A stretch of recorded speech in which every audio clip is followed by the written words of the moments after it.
I am Knightlightning. And I am WhoFartd. And together we are Fart Night Gamers. Okay, today we're going to review the 3 Toy Story characters coming into the game, the Downtown Villains, and we're also going to be revealing a new character at the end of this show that has not been officially announced by the devs, but we got quick wind of it. In addition to all of that, we're going to go over some aspects of the game that what we think is going to be coming down the line, and also give our opinions of what should be added to this game to make certain things a lot easier for the player base. And just as a disclaimer, we do use bad language. We have very often offensive content, and if that is not your bag, baby, go to somebody else's channel. And particular aspects. Earmuffs. Yes, it's earmuffs. Earmuffs, yes. So if there's a particular aspect of our discussion or a particular subject you're looking for, check out the timestamps in the description to see if there's anything you want to just zip right to. That's your table of content, so to speak, for our discussions. Okay, so WhoFartd? Let me ask you this. What was your initial reaction when you found out the 3 Toy Story characters were coming in? I know we already talked about that. I think there's too many characters of Toy Story coming in, but let's get past that. What do you think? My initial thoughts was that they are going to be bringing in new mechanics that had to be different than the existing Toy Story characters, and which is actually true, what they really did bring in. And I think that that's what we need to kind of delve into more. Before we kind of went into, oh crap, there's more Toy Story characters, why? Now we have to delve into why are these characters important. And I think they bring unique mechanics that build off of existing, but now make multiple characters outside the Toy Story genre more important. Okay, so we got Chunky, we got Baby, and we got Lotso in the game. When you saw those guys coming in, just after a quick kit review, which of those started appealing to you and why? So Lotso right off the bat, because I think he's a unique leader, that he offers something that's very different for his leader skill versus what's already out there. We have very basic leaders and leader abilities where it's either speed-based, or it's power-based, or it's agility-based. But we haven't seen any that don't just impact one stat, that they have more dynamic ability. That makes sense. What's interesting is that, and the devs did announce this, that this is a team, or at least part of a team, that will help particularly in Club Conquest. So that's the thing. Lotso's leadership tends to go specifically for Club Conquest. And again, I do appreciate all of the other YouTube channels. I do follow a couple and get their input, and I know I've seen a few kit reviews, and I do understand some of the critique that these 3 really might only be viable in Club Conquest, but I do think it's a little premature to say that, because first of all, regardless of kit, at a power level, some of the stuff we've seen here is actually pretty strong, particularly Baby's attacks. They seem very, very interesting. The other piece, too, is there's definitely Downtown Villain synergy, and people are saying, oh, well, there's not that many great Downtown Villains. You'd have to break up some other great teams to make Downtown Villain teams. But I think you have to throw away the whole Downtown Villain idea, because what really spoke very loudly to me with all 3 kits was this fear mechanic. And there's always been that criticism in the game with, Jack Skellington and the Horseman spell, that fear is nice, but on its own, it literally does nothing. There's no benefit at all.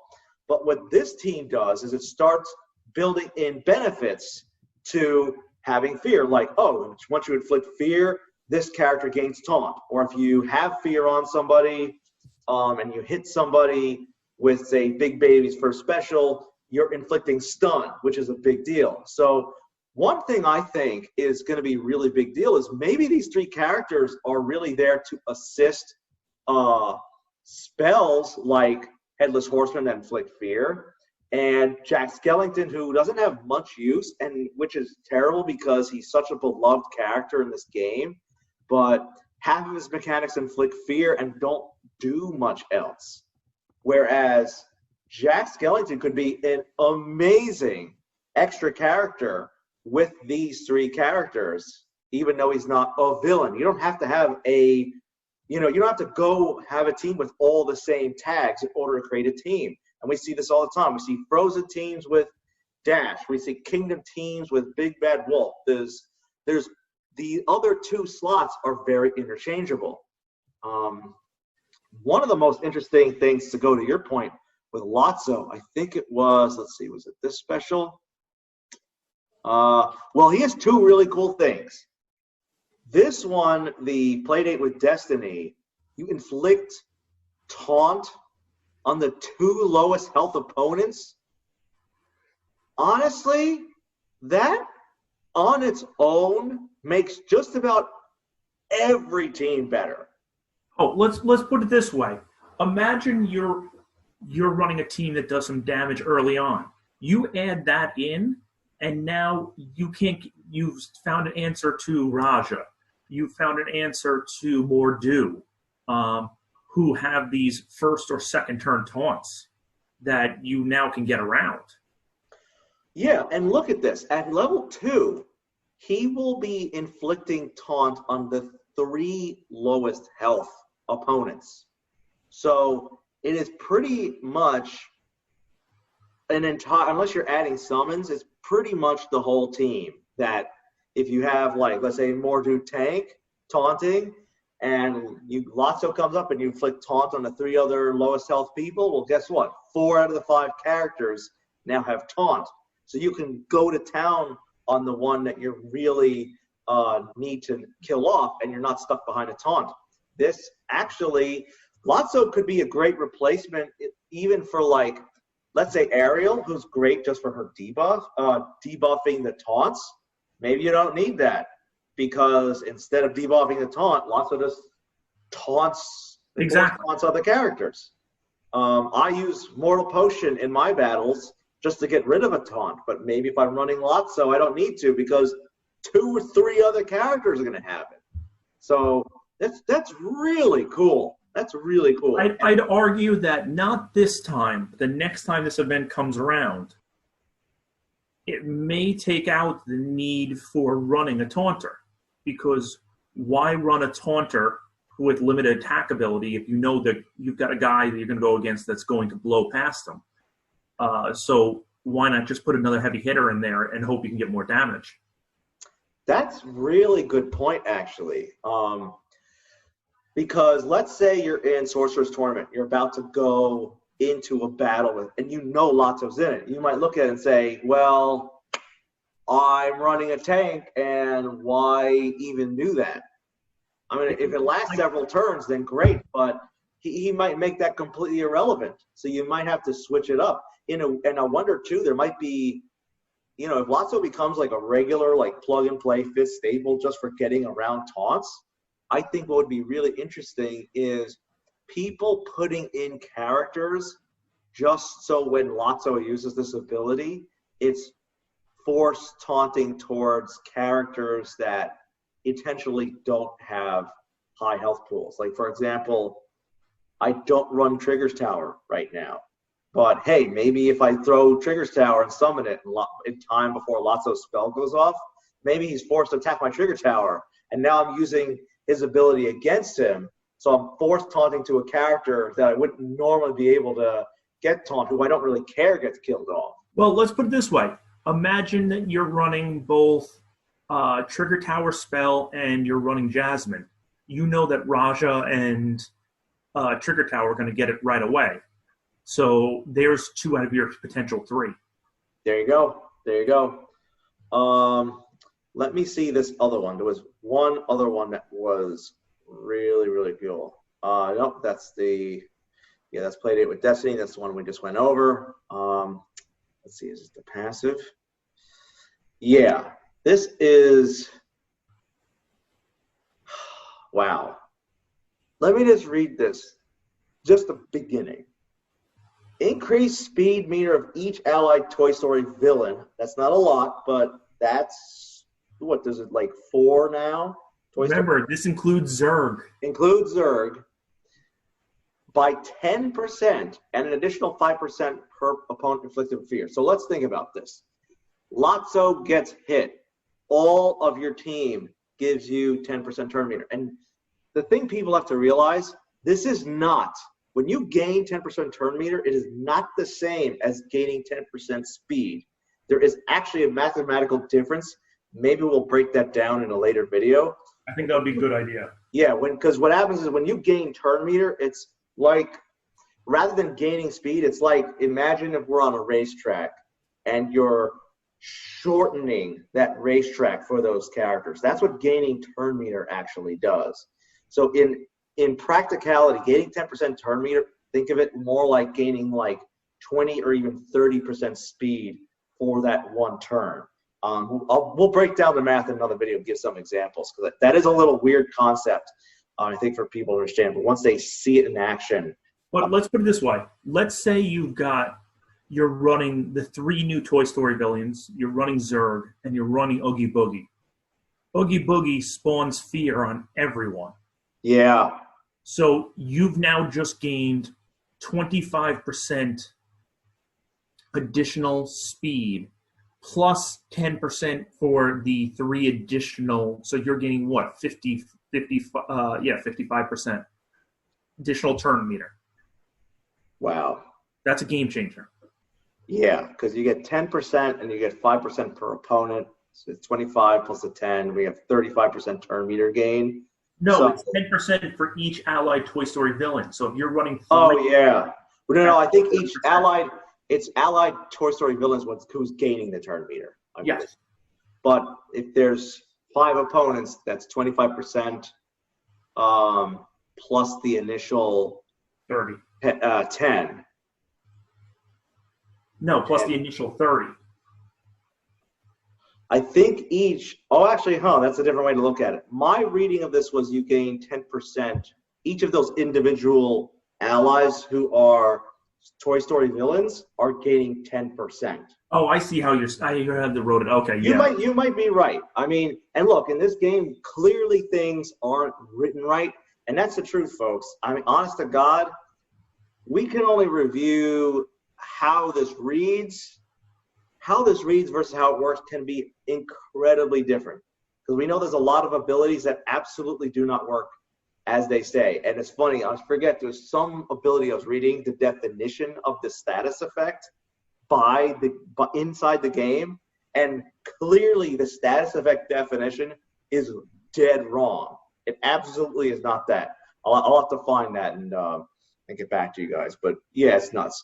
But look, regardless, even if you only have 3 other, say, Toy Story villains, or even 2 other Toy Story villains besides Lotso, you're going to be gaining so much speed. And think about this. There are characters that do multiple attacks to a character. So each individual hit is going to supercharge you. Like, let's say you're fighting Zurg, and Zurg's shooting Lotso.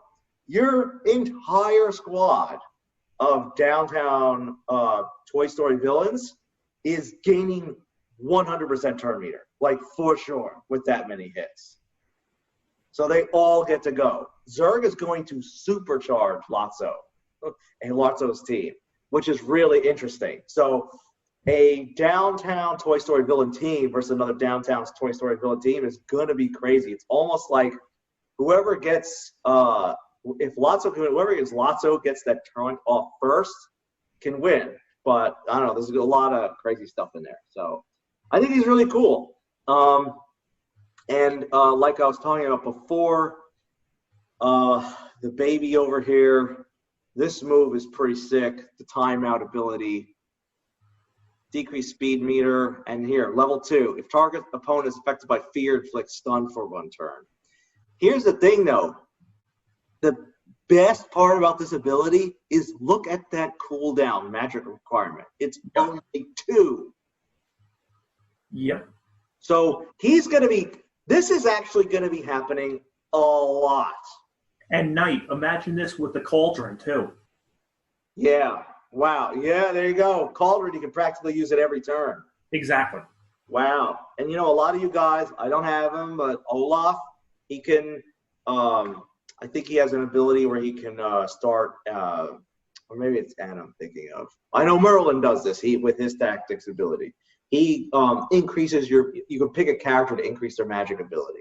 So, like, Baby can use timeout, and then right away, Baby can use timeout. And if you know you're throwing a Headless Horseman, if you have Oogie Boogie or Jack Skellington, other characters in this game that start throwing fear around like crazy, I mean, just being able to stun the same character over and over again every turn that you never get to go, that's pretty crazy. Here's the other thing we wanted to address. We need an swgoh.gg type site out there. If there is one that exists, please, please, please tell me. But I've done my research and I cannot find one. And I've done the same. There's nothing that I've seen on the Disney Discord that says there's anything close. If you're not familiar, let's give you a little background. So first of all, it's kind of like an API built onto the Star Wars Galaxy Heroes game, and it allows you to see the details of every single character in the game, what their abilities are, how much they cost, where do they align. All the details you click through in the game now is through a website. But the biggest thing, it also gives you the ability to look at opponents and track your own stuff by logging in, and it gives you all the details. You can type in the guild name. You can type in a player name, and you can see what characters they have.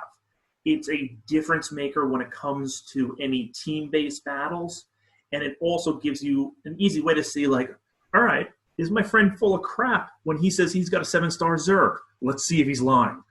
Oh, I'm looking at his characters. Yeah, he's full of crap. That's a lot of fun, and it keeps everybody a little more honest. It does keep people honest. And also, there's also the potential for cheating. You know, one thing we've seen in games like this is that, oh, this guy's got a 7-star Zerg, but he doesn't have any other 7-star downtown villains. So how did he unlock Zerg? That is actually possible. Yes. But the main reason I want this site is for this side on the left right here, where let's say we take Boba Fett, right? I'm in Boba Fett's kit, and you can just search anybody in the Star Wars game. And again, we're just using this as an illustrative example of if this existed, would make theory crafting and making a team so much easier. Because in preparation for today's video, WhoFartd and I are thinking about, oh, who else adds fear in the game? And we just knew a few off the top of our head. But there's probably a bunch of others we're not aware of. And there's only 78 characters in the game, but there's 78 characters in the game. And all with what, like an average of 4 abilities each? So that is 312 abilities to look through. That don't count leadership abilities. And don't even count spells. That is a lot of, let's go through every single character to try and find something that synergizes. Unnecessary. On this site, swgoh.gg, on the old Star Wars game, let's say we have Boba Fett. They say, oh, look, here's a list of all of the tags of Boba Fett. If I want to see all the scoundrels in the game, I click, and you can see them.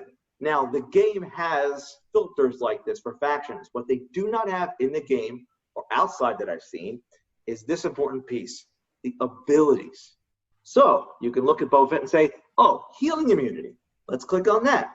And this is what I'm talking about. These are all the characters in Star Wars Galaxy of Heroes that have healing immunity.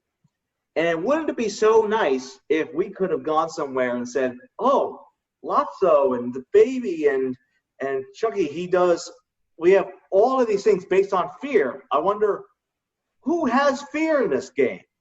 And I'd really not like to have to go through 312 plus abilities to go through that, all right? To go to a site like this and just click a button and say, give me all the characters that have fear, and I guess an official prostate report as well. So anyway, that's just a side rant on that. So, but I think it could be a huge difference maker. And you know what? We want to grow the community. We want to have this game enjoyable. And the more we get to talk about this, the more fun it is as a group. Completely agree. And so I think if there's any prospective programmers out there, or Disney wants to expand their base of the game, this is a great opportunity to enhance the community and build it even more. Yeah, because I mean, who, off the top of your head, I mean, you've been playing this game for a while, you know, a few weeks after inception, right? Who do you think, who else has fear in this game? I'm not even sure. Exactly. Like I can tell you Oogie Boogie and Jack, but that's kind of expected. Exactly. Yeah, I don't know, man. It's really weird. I mean, we have these lists of... It would be under harmful. Keep going down. Yeah, of abilities here. So fear. Actually, yeah, maybe it was preparation for fear. Affected character will not be able to dodge or resist. Actually, yeah. Enemy attacks or effects. Is that actually true? Not really. Right? They can't resist it, I think, but they can't. Okay, so what you're telling me is if Aladdin has fear and has evasion and somebody goes to attack him, he's not going to evade. I'm calling bullshit on that. Because the way this reads is that the affected character will not be able to dodge or resist enemy attacks or effects. I don't think that's accurate. So there's more than just a list of characters who need work in this, in my opinion. I'm loving this theory crafting. I'm getting excited for this new character. Yeah. So I think we need to start telling the story of how this new character was crafted and the thought process behind it. Okay, well, here's the situation. I'm driving home from work a few days ago, and Littlefinger gives me a call. He was coming home from work, so we're having our Bluetooth commute chat, all right? And he's bitching and moaning. He's like, oh, this Disney game, and I'm trying to beat this villain level, but I keep dying. I'm like, oh, really? Which one is it? He's like, yeah, the one where Shao Kahn is in it. And Shao Kahn keeps killing me. And I'm saying to myself, I'm like, Shao Kahn? Shao Kahn. And he's like, yeah, Shao Kahn. I'm like thinking to myself, Shao Kahn, like, hey, that's from Mortal Kombat, isn't it? And I'm thinking about this. I'm like, who are you talking about? He's like, yeah, you know, Shao Kahn, the tiger. And I'm thinking, you know, from Jungle Book. And I'm saying, you mean Shere Khan? He's like, yeah, that's the guy. So, Littlefinger, I just want to give you a shout out here, because this new character should be if there's a boss to Disney Sorcerer's Arena, like we get a raid and we all as a community have to come together to take this guy down, it's going to be this guy right here, Shao Kahn. Here's the backstory. I'm just guessing. The Outworld has their tournament, Mortal Kombat style. Shere Khan challenges Outworld to the competition. He kills Shao Kahn, takes his helmet, and is now Shao Kahn. So, WhoFartd, what do you think about this? I think that this is the next level of this game. I'm all for crossover games, and you know, Mortal Kombat obviously has never been scared to cross over with other worlds, so why not into the world of Disney? Yeah, notice he has the tag, instead of Wilds, Shao Kahn is actually from Outworld. And has adopted the Mortal Kombat trade symbol. Okay. So, WhoFartd, why don't you go over his basic ability? Okay, so start off with showing off. Showing off. Now, obviously, we know with the real Shao Kahn, he would kind of taunt his characters, his opponents a little bit. He would kind of tease them as he's about to beat them. So I'm assuming that this is alluding to the fact that he kind of like fake slashes them and ends up casting taunt on their chosen character and then hits them. That's what I'm thinking that he's doing. Great. That's great. His first special. What do you think of his special, Sharp Little Fingers? Well, I think this is an homage to the founder of Shao Kahn, Littlefinger, who plays this game and who was kind enough to join us on our last video. I don't know, but if I know Littlefinger, there's something not right about these sharp little fingers. You gotta watch these fingers. If part of this attack, he befriends your ass. He befriends your ass. Oh my God! You want to go over that? Do we dare? Come on, you went there. You went there. So okay, we'll give the nicer version. So long story short, Knightlightning and one of our other friends had gotten into a disagreement, and Knight did something that did not make the other person very happy.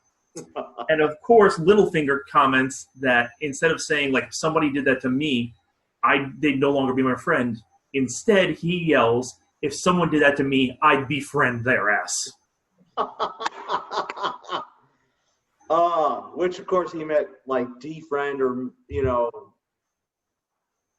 I don't know, but like for the next 20 years, that became a thing. That's it. If you do that one more time, I'll befriend your ass. It's got to be at least 20 years that it's up there. Oh, that's awesome.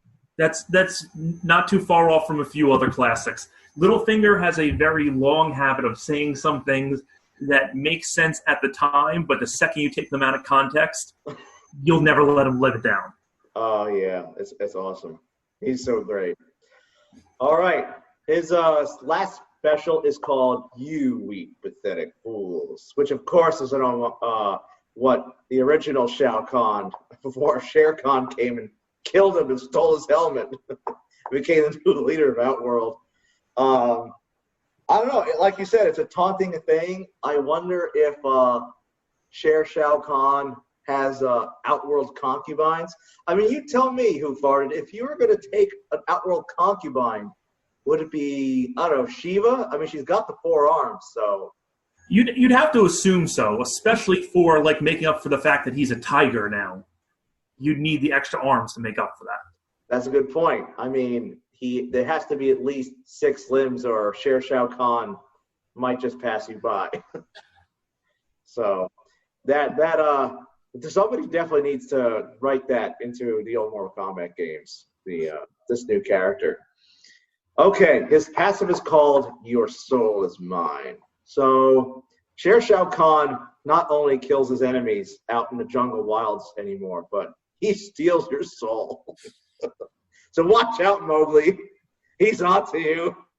You thought he hated humans before, and this was a scary cat. Forget about it. He's first going to go after Mowgli's younger brother. Oh, my God. Yes, correct. So that Mowgli's younger brother is, of course, called Liu Kang and trained in the Shaolin Temple. But, man, that's awesome. All right, WhoFartd. So, all right. Do you have anything to add? It seems you may be frozen on the screen. If so, I'm just going to announce, everybody, thank you for joining us. Please like and subscribe. Next week, we're going to have more content, and we'll all catch you later.